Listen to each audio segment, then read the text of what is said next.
Hello दोस्तों, कैसे हैं आप सब। आशा करते होंगे आप बिल्कुल ठीक है। आज का जो मेरा वीडियो रहेगा इसमें हम आपको कुछ चीज़ें अपडेट करेंगे जो आपके यूपी ट्रिपल एससी मुख्य सेविका के सिलेबस से मैच करती होंगी।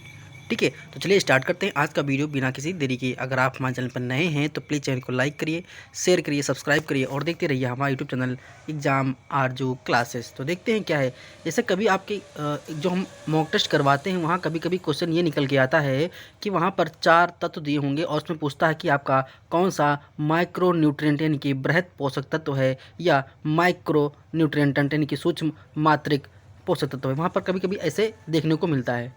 ठीक है, कि उसमें 4 ऑप्शन दिए होंगे और कह रहा होगा कि इसमें बृहत पोषक तत्व कौन है। मान लो यहाँ पर कैल्शियम दिया था, फास्फोरस पोटेशियम दिया है, ठीक, और यहाँ पर उठा के एक फ्लोरीन का दे दिया, तो उसमें कौन सा नहीं था आपको छांटना होता। ठीक है, तो इसी प्रकार हम आपको वीडियो लेकर आए हैं, इसमें आप बताएंगे। पहले हम देखें खनिज लवण होते क्या हैं। धातु अधातु एवं उनके लवण खनिज लवण कहलाते हैं। यानी कि धातु अधातु जो भी होते हैं उनके जो लवण होते हैं वही हमारे खनिज लवण कहलाते हैं। खनिज लवण हमारे शरीर का लगभग 6.1% भाग बनाते हैं। इसको आप नोट डाउन कर लीजिए। जैसे मैंने बता दिया खनिज लवण, तो आप इसे कॉपी में नोट्स बना लेते हैं तो वहाँ पर लिखिए खनिज लवण, हेडिंग डालिए और नीचे लिखिए हमारे शरीर का लगभग 6% भाग बनाते हैं। इतना शॉर्ट नोट बनाइए। हमारे शरीर से संबंधित कुल 20 खनिज लवण होते हैं। फिर लिख लीजिए हमारे शरीर से संबंधित 20 खनिज लवण, जिसमें 10 खनिज लवण हमारे शरीर के लिए अत्यावश्यक होते हैं। जीवों द्वारा खनिज लवण भोजन एवं पेय पदार्थ के रूप में पर्याप्त किया। जैसे मतलब हम कोई चीज़ खाना खाते हैं या कोई चीज़ पेय पदार्थ ले रहे हैं, फल सब्जी मांस अंडा दूध कुछ भी खा रहे हैं, तो उसमें कुछ ना कुछ जरूर होता है। जैसे हम सब्जी खाते हैं तो वहाँ पर हमको क्या मिलता है, पालक में लौह की प्राप्त होती है। ठीक है, कैल्शियम जिससे कहाँ से प्राप्त होती है, दूध से प्राप्त होती है। तो ऐसे अगर हम तत्व खाते हैं तो उनसे हमको कुछ ना कुछ खनिज जरूर मिलता है मिनरल्स के रूप में। ठीक है, सब्जियाँ और जैसे ने बात किया है, ये दूध अंडा मांस मछली सब्जियां एवं नमक आदि में पाए जाते हैं, हमारे खनिज लवण होते हैं। जैसे ये सामान्यतः कैल्शियम सोडियम मैग्नीशियम पोटेशियम और लौह के कार्बोनेट्स क्लोराइड्स फॉस्फेट तथा सल्फेट्स आदि के रूप में पाए जाते हैं। ये लवण विभिन्न उपापचयी क्रियाओं के लिए आवश्यक होते हैं। जो हमारे अंदर मेटाबॉलिज्म प्रोसेस होती है उनके लिए ये जिम्मेदार होते हैं। अब वही बात करते हैं खनिज लवण के प्रकार। खनिज लवण जो हमारे 2 प्रकार के होते हैं। कितने? 2 प्रकार के। एक होता है बृहत पोषक। यहाँ पर दोनों में स्पेलिंग में कोई अंतर नहीं है, बस खाली अंतर क्या है, यहाँ पर ए दिया हुआ है और यहाँ पर आई दिया हुआ है। यहाँ पर मैक्रो है, यहाँ पर माइक्रो है। माइक्रो मतलब होता है सूक्ष्म और मैक्रो मतलब होता है बड़ा। ठीक है, तो अब देखेंगे बृहत जो हमारे बृहत पोषक तत्व होते हैं क्या होते हैं। इन तत्वों की शरीर को अधिक मात्रा में आवश्यकता होती है। उदाहरण, अब देखो जैसे जिन तत्वों के शरीर में हमको बहुत ज़्यादा आवश्यकता होती है उसको हम बृहत बोलते हैं, और जिस तत्वों की हमारे शरीर को बहुत कम आवश्यकता होती है उसे सूक्ष्म। जैसे हमारे शरीर में आयोडीन की मात्रा बहुत कम चाहिए होती है।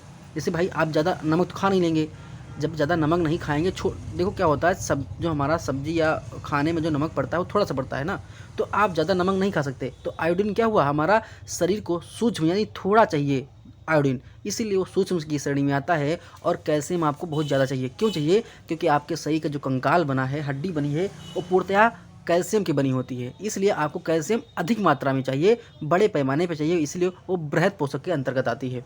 जो हमारे शरीर को ज़्यादा चाहिए वो हमारे बृहत यानी कि माइक्रो चाहिए, और जो हमारे शरीर को सूक्ष्म यानी कि कम मात्रा में चाहिए उसे हम माइक्रो बोलते हैं। ठीक, अंतर आप समझ रहे हैं। तो जैसे इन तत्वों की शरीर को अधिक मात्रा हो सकती है। उदाहरण से कैल्शियम क्या हो गया, हमारे शरीर की हड्डियां कैल्शियम की बनी होती हैं, इसलिए हमारे शरीर को कैल्शियम बहुत आवश्यकता होती है। गर्भावस्था में महिला को 2 चीज़ की बहुत आवश्यकता होती है। एक होती है आयरन की गोली, फोलिक एसिड, और कैल्शियम की। इन दोनों को बहुत मेंटेन रखा जाता है।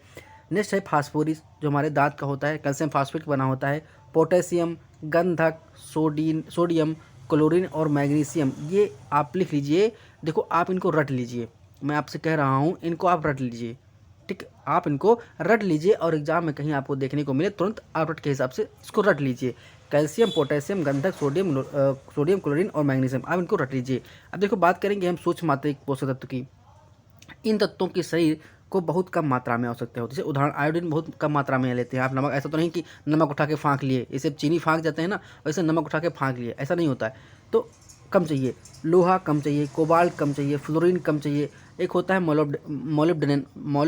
मोलिब्डेनम होता है। इसकी उपस्थिति में एक रासायनिक अभिक्रिया की जाती है, वो खैर दूसरी बात है। एक सोलेनियम, तो आप याद रख लिए जो आपको नाम, देखिए मैं आपको बता रहा हूँ, जिसमें अधिकतर लास्ट में माँ होता है वो आपसे कैल्शियम होता है। जैसे कैल्शियम सोडियम पोटेशियम, मैग्नीशियम, ये आपके इसमें अधिकतम मैक्सिमम एक का दुक्का छोड़ के जिसमें लास्ट में माँ होता है वो हमारे बृहद पोषक तत्व। आपने आप सोच रहे होंगे कि ये सर सोलोनियम हो गया, तो कहीं बाय द वे कहीं आप लोग कहीं इक्का दुक्का कहीं वैसे ही एक्सेप्शन के रूप में ये तो होते नहीं, बहुत कम पूछे जाते। तो ये कभी मैंने देखा ही नहीं, बहुत कम पूछे जाते हैं क्वेश्चन में जनरली यही जितने ये दिए हैं इतने ही पूछे जाते हैं। तो आप समझ लीजिए जिसमें लास्ट में माँ होता है वो हमारे बृहद पोषक तत्व जैसे सोडियम, कैल्शियम, ठीक है, मैग्नीशियम, पोटेशियम, ये हमारे क्या होते हैं अधिकतर बृहद पोषक होते हैं। तो आप चाहें तो आप रट सकते हैं और चाहे तो जैसे आपको सुटेबल लगे वैसे आप कर सकते हैं, ठीक है।